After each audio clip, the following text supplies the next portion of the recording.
I'd like to start this video with a quote from Tim Mackey from the Bible Project. The Christian tradition has found it hard to maintain something that the biblical authors see as a unity, namely that when God's Spirit is at work, what it means is that humans are at work, who are so in tune with God's will that it's a marvel to behold. What we tend to do is separate them and say that if God is at work, it's at the expense of human involvement. But that's never the way the Spirit works. Most of us who spend our time working outside of what we would consider professional Christian occupations, things like pastors, missionaries, evangelists, that sort of thing, tend to have the belief that God actually hates what we do for work because he'd rather we be doing those other things. Tragically, they are dropping the value. They are looking down upon the value of the work that God created them to do in many cases, because they have a mistaken belief that the only work that's worth doing is work that gets people to heaven. But all of this changes in light of the overlap of heaven and earth. Since the new creation is our eternal future, God wants us to live every second of our lives now as though we are already there, and invite others into that same way of life through the good news of the kingdom secured by Jesus Christ, which is going to mean some pretty big differences when it comes to how we discuss human work and human calling and vocation. So what does God mean by work, and what does he mean by good work well done? Let's go back to Genesis 1 and 2 and see if we can find some answers. Remember that God's original plan for humans was to create them in his image so that they could rule with him as his partners over the earth. Then after he created them, he gave them a few things to do. He said, be fruitful and multiply, fill the earth, and subdue it. Meaning, help me take it somewhere. Help me to harness the raw materials that I've created and take it someplace beautiful. Pause for a minute and let's think through the implications of those three statements. Be fruitful and multiply. If you are a husband or a wife or a stay-at-home mom or a stay-at-home dad, you are nevertheless working in God's eyes. In fact, you might be working harder than I am. Because job number one on the human's job description is be fruitful and multiply, meaning create and then sustain families. I hate it when people ask me if my wife works, and then I tell them, yeah, she works really hard raising our savage little children into being productive Christian members of the church, while also maintaining our entire household and ruling it so that it functions properly.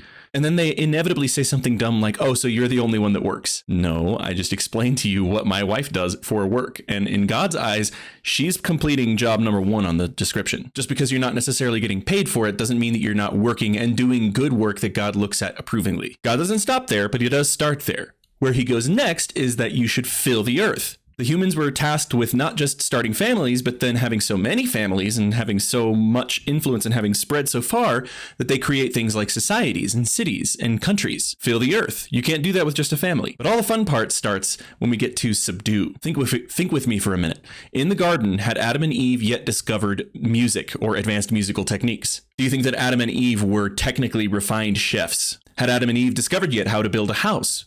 Did they know how to work with metal and stone? Could they create computers? Could they create airplanes? Did they know the principles of thrust and drag and lift and all of those other engineering principles that would allow them to create advanced flying machines like airplanes? Had they undertaken philosophy? Were they good artists? Had all of this happened yet? No, not yet. One of the rare differences between the first two chapters and the last two chapters of your Bible is that in the beginning, it is a state of infinitely unrealized potential. And in the end, it is infinitely realizing potential. God creates this incredible world full of all these raw materials and then commissions the humans to go and make things with it. In fact, Tim Keller put work this way. He gave a biblical definition of work. According to him, work is rearranging the raw materials of God's creation in such a way that it helps the world in general and people in particular thrive and flourish. Of course, Adam doesn't get much further than just naming the animals before the fall comes and sort of ruins the party. However, did work go away? No. More importantly, was work present before the fall as a blessing and a commission for the humans to undertake as God's co-rulers? Yes, work existed before the fall and it was good. What happened after the fall is that the work became cursed. So rather than work being easy, now it became difficult. The ground would yield thorns and thistles rather than just easily giving up its fruit, and man would now have to work by the sweat of his brow. So the garden was made without sin, but it wasn't yet complete. It was all potential and future. God hid unimaginable beauty in the very fabric of the universe, like a good father who wraps good gifts for his children for Christmas, waiting for the day that they unwrap them and discover what his mind dreamt up. But not only that, God wanted to hear what came out of Adam's mind. Adam himself was tasked with naming the creatures. And although the fall interrupts this process, it doesn't destroy it. We're still part of that process now. But especially those of us who are Christians, who have been reconnected with the human calling from the beginning and are destined for the fulfilled human calling in the end, by which I mean the new creation, that's a time and place when all of the progress of humanity has been redeemed on the face of the earth. But it's about to get a lot more interesting. Up until now, all we've described is what the humans did for work. What about what God does for work? The first description of work literally comes to us from the first verse in the Bible. In the beginning, God created the heavens and the earth. As we go through the first 2 chapters of the story, as God is going through the 7 days of creation, we see him doing a few really notable things. Number 1, he creates good things. Everything God does is good. Not just a job well done at something that doesn't matter. The thing itself is good and valuable and worthy. The next thing that God does after he creates good things is he creates order and beauty. He separates the light from the darkness. He separates the waters above from the waters below. He separates the land from the waters. He creates the dry land, and he gives them all names. And then he makes life and makes life flourish. He fills the sky, the sea, and the land with creatures that are designed to thrive in that environment. I suppose you could say that in the process of creating the cosmos, God acts as an inventor, an architect, an artist, a designer, a builder, a doctor, a midwife, an accountant, a professional organizer, let's say. All of these things in the process of creating the cosmos. These are the capacities in which God is acting. But that's not all that God does, because when Genesis 3 comes around and he's discovered that the humans have sinned and been deceived by the serpent, what else does God do? He vanquishes evil. If your work is contributing in any way to any of those 3 things, creating order and beauty, making life and making life flourish, or vanquishing evil, you are partnering with God to do the things that he has always felt were important. You are collaborating with God today to make a more garden-like world. If you create beauty out of ugliness or raw materials, if you create order where there was formerly chaos, if you contribute to the existence and flourishing of life, if you contribute to the overthrow of evil in the world, or if you create anything that's good and right and beautiful, then your Father in heaven is not looking at your work with scorn or hatred, wishing that you would do something spiritual for your work instead. He's not scoffing at you and putting your work down and lamenting that you've wasted your potential. He stands next to you with a hand on your shoulder, and in the other hand, a frying pan, a paintbrush, a mouse, a stethoscope, a fresh diaper, a microphone, saying, "Wow, well done, my good and faithful servant." That's how you do it. In fact, if you look at the first 2 chapters and the last 2 chapters, what I'm about to say might make some pastors uncomfortable, but I'm with you because I'm a pastor too. What you do not see are pastors or missionaries or evangelists, because the job has been done. It's not the painter or the artist that loses their job in the new creation. It's the pastor and the missionary. That's not to say that God doesn't love what they're doing for work too. It's just that he loves them just like he loves everybody else for what they're doing for work, because God is moving all of history toward a specific goal, and we're all contributing to it in some way. Now, not everything is allowed. Let's talk about some things that you can't do. You can't take a terrible job doing something that does not advance God's will in the world in some way, simply because it makes you a lot of money and you could then give it away to the church. Your work itself needs to be partnering with God and his will for the universe in some way. Connected to that, you also can't do something for work and be obedient to God if it's counteracting God's will for the universe. If your work deals death, creates destruction, sows discord, breeds confusion, foments division, slanders other image bearers, or in any other way creates to a more broken world, you're not partnering with God, you're partnering with the enemy. You also have to work well. You can't be lazy, you can't be a sluggard, you can't be a layabout, and you have to care about your craft. But that's good news, because everybody has something in them that God placed there that's just waiting to rush out into the world and create beauty or make life flourish or vanquish evil in some way. If you have the Spirit in you, then you have something like that in you that the world needs, that God put in you specifically. Let's talk about these all in detail for a minute.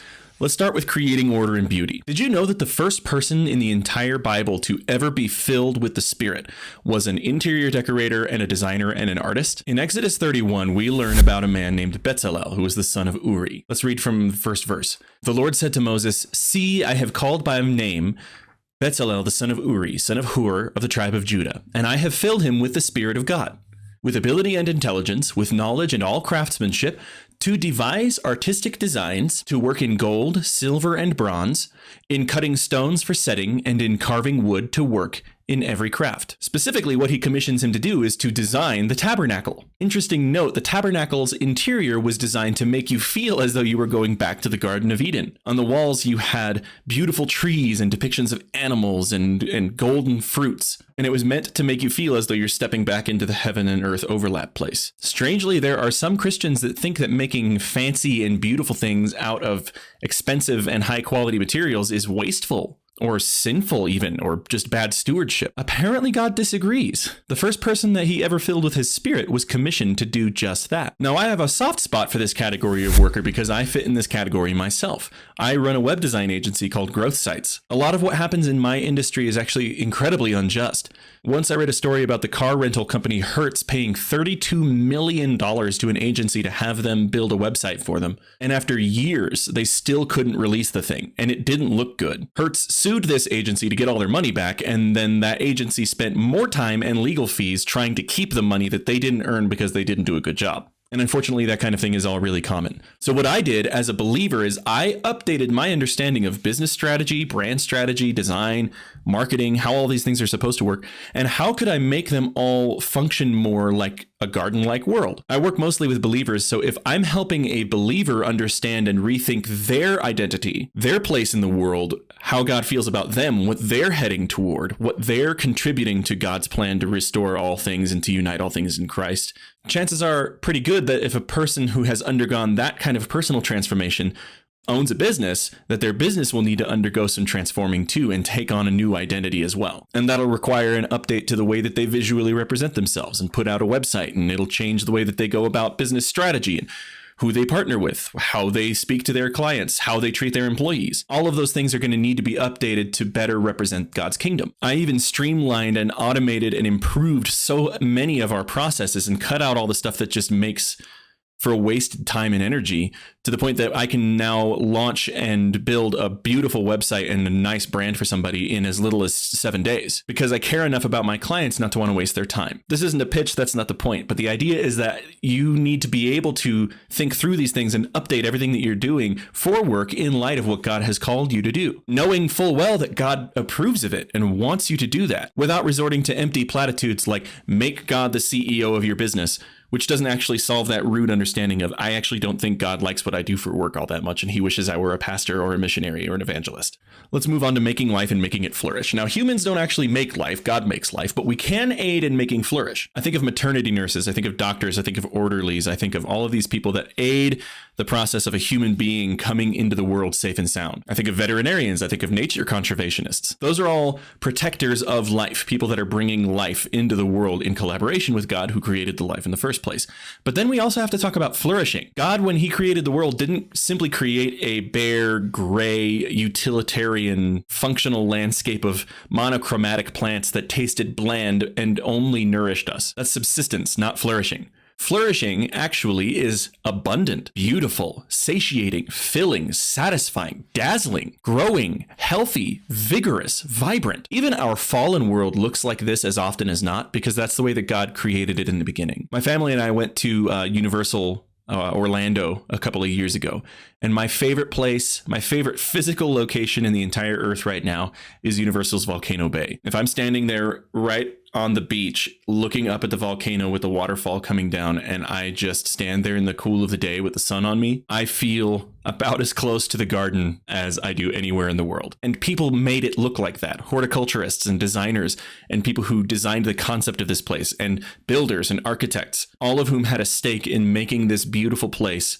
that contributes to human flourishing. Not just good advancement of the gospel, but the implications of the gospel and God's plan to remake and renew everything and to create a universe where there's more flourishing being put into action here and now. I think in the new heavens and the new earth, we're going to see a lot more things like Volcano Bay. And now we're going to turn to those people who deserve serious praise for their boldness and bravery, those who take a stand against evil in this day and age. Think about police officers or lawyers or judges, as long as they're good at what they're doing. Even journalists, although there aren't many good journalists left either. God hates evil more than any of us, and he intends to destroy it and set the world right. I think about the people on the front lines combating the worst that evil has to offer, things like human trafficking and the drug trades, people working against corrupt people, corrupt systems, corrupt spiritual powers, anybody that is pushing back against the powers of darkness, is collaborating with God in the vanquishing of evil, and their work also deserves to be praised. But remember, the important part is that if you do any of those things for work, what you are doing is contributing to the kind of universe that God wanted to create from the very beginning, and the kind that he will recreate in the end. Now, how does it work when these things land in the new creation? There's three ways that your work can end there.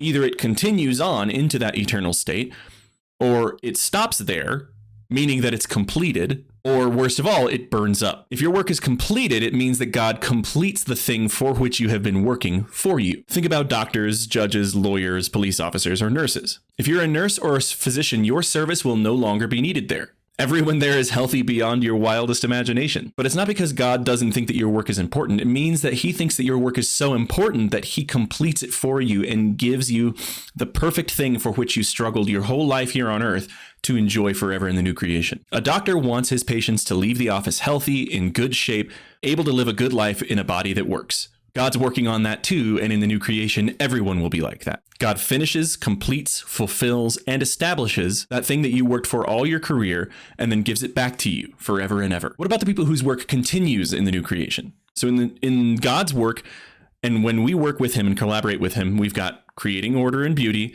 making life and making it flourish, and vanquishing evil.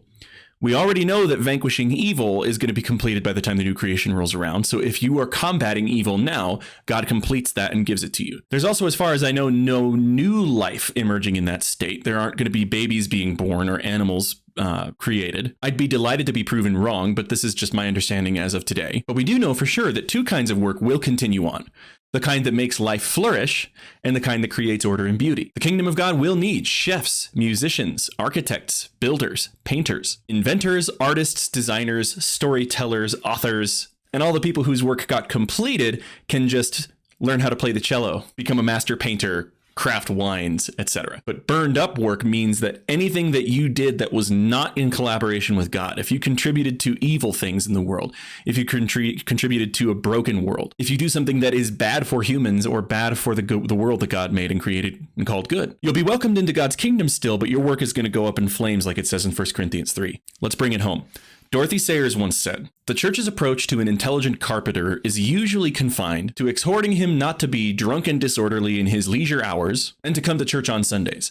What the church should be telling him is this, that the very first demand that his religion makes upon him is that he should make good tables. Nobody would have taken Jesus seriously if he made shoddy, flimsy tables with little Jesus fish and Bible verses carved into them. Certainly nobody would have believed that the same hands that made these crappy tables were the same hands that made the heavens and the earth in the beginning. Doing good work, ever trending in the direction of mastery, is another one of the main ways that you do your work for God. It really does take otherworldly commitment, discipline, and consistency to maximize your talents and return them back to your maker for his praise and glory. But it doesn't just have to look religious. Anything that is good and made for God's glory, anything that contributes to a more garden-like world, is something that God looks at approvingly. So I'm actually interested in this one. If you are not working in the church, which we'll talk about in another one of the videos that's coming up here in just a minute, what is it that you do? Sound off in the comments. I actually want to know. What do you do? Do you think that God approves of your work? Do you feel as though it's going to continue or that it's going to be completed in the new creation? Let's talk about it, because we really do need to change the way that we understand our work and what God expects of us as humans. So going back to our 7-day creation cycle and the rhythm for all of creation, the rhythm in which we are currently living right now, we've got 6 days for work, and one of them is for rest, which is what we're going to talk about next. I'll see you in the next video, further up and further in.